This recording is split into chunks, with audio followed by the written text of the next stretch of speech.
Lots of different meanings to May Day. I mean, there are meanings that go back long before organized labor. The celebrations of the changings of the seasons and the beginning of the planting season and all that kind of thing. But it's also a period of time that or a day on which labor is honored. If that's the right word. Josh Idelson is with us, the labor journalist, contributing writer to The Nation and Salon. His website, Josh Idelson, EIDELSON.com. Josh, welcome back. Thank you for having me back, Tom. So, your thoughts on Labor Day? What's the latest in the world of labor? What's going on? So we're at a moment where we see unexpected vulnerability in the U.S. labor movement and unexpected vitality. There is no sugarcoating the fact that over the past few years, we have seen sites of historic strength, the birthplace of modern private sector unionism and the birthplace of modern public sector unionism in the U.S., become sites of devastating defeats. Michigan, Wisconsin, other states where Republicans have followed a similar lead. At the same time, we do see innovation in areas that have been historically non-union, where workers have faced tremendous obstacles in organizing. Has been a wave of one-day non-union, low-wage worker strikes that have challenged industries that have seen very little labor mobilization, whether it's the fast food industry or retail, particularly at organized labor's biggest obstacle, Walmart. Okay. We were getting some feedback there. I think it was from your phone into your Skype system. It seems like your phone has dropped now. So would it be inaccurate to say that those places where we've seen the setbacks have been in the traditionally blue states that were very labor friendly? The Michigan, Wisconsin, Michigan in particular just became a right to work for less state, where enormous amounts of Koch brother and similar kind of money were put in to get a Republican House, Senate, and governor in a Democratic state, in a majority Democratic state, so that they could flip those states and turn them into states like the rest of the right to work for less states, basically places of poverty. There are a couple phenomena in play here. And in Michigan, as I noted at Salon, the key donors to the spinoff of the Republican Governors Association, whether you're talking about folks tied to the Koch brothers or the Kochs of Michigan, the DeVos family, all are people who have virulent anti-union records and have tangled with organized labor. And so following the money is important, and it demonstrates in part why we see this become a top priority for the Republican Party. At the same time, though, we should be clear, this is not only an elite phenomenon. It's not only a money phenomenon. The truth is that labor is also politically vulnerable. There is actual resentment against labor, not because unions have gotten too big, but because unions have gotten too small. As union density has precipitously declined in the United States to now below 7% in the private sector, it's created real vulnerability. And as I saw reporting for Salon in Wisconsin, it means that voters who a couple decades ago would have been family members of union members or in unions themselves, now in some cases are more open to being told that getting the budgetary house in order requires taking a pound of flesh out of union members. Yeah.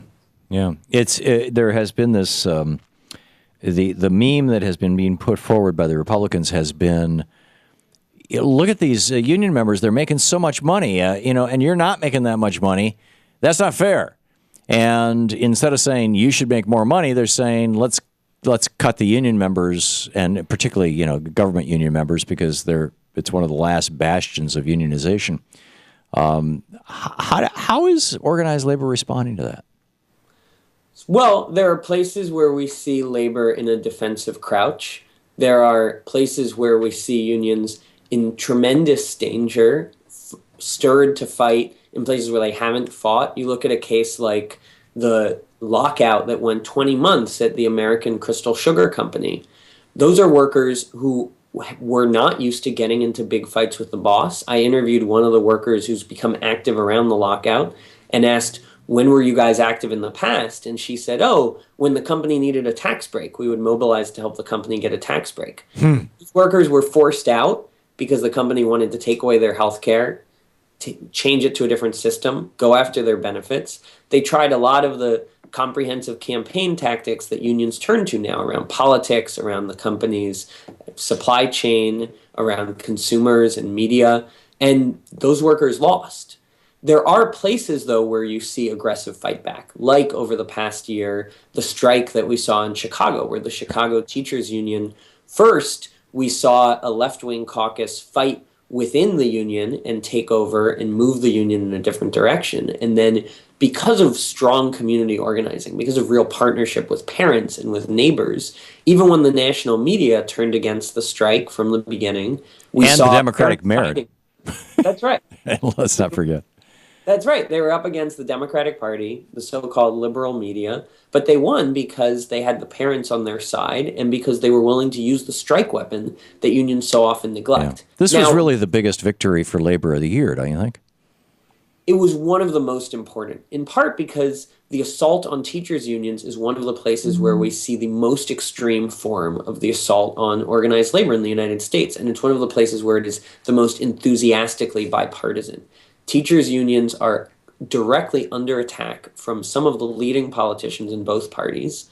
And we see the two national unions walking a narrow line of not wanting to go too far and criticizing even Democrats who are openly calling for making it easier for their members to get fired.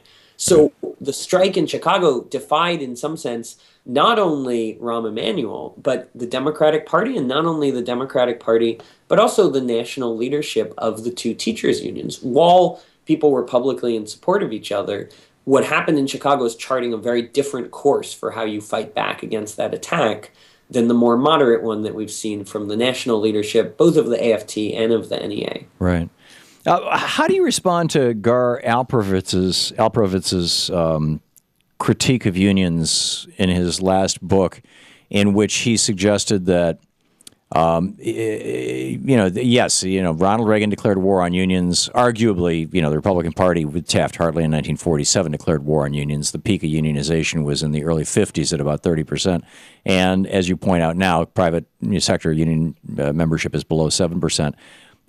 But that there are actually more people now who work for worker-owned cooperatives, in other words, who are owners of the companies that they work for, than there are members of unions in the United States. And that what we need to do is not so much be rebuilding the union movement, that's something from the 19th and 20th century, but that instead we need to reinvent capitalism, or even set aside capitalism and go with cooperativism, or whatever you want to call this, some new economic model that equally, or maybe even in a greater way, empowers workers.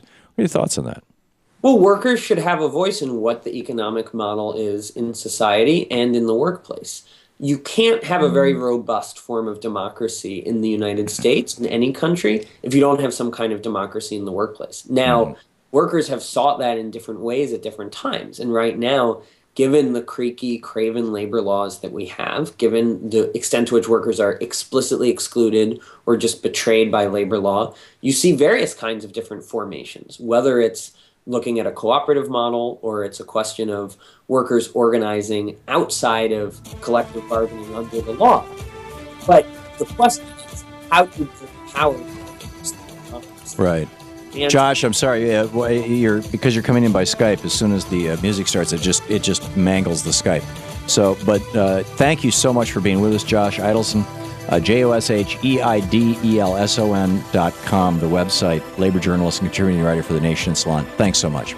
Good to be with us. We'll be back.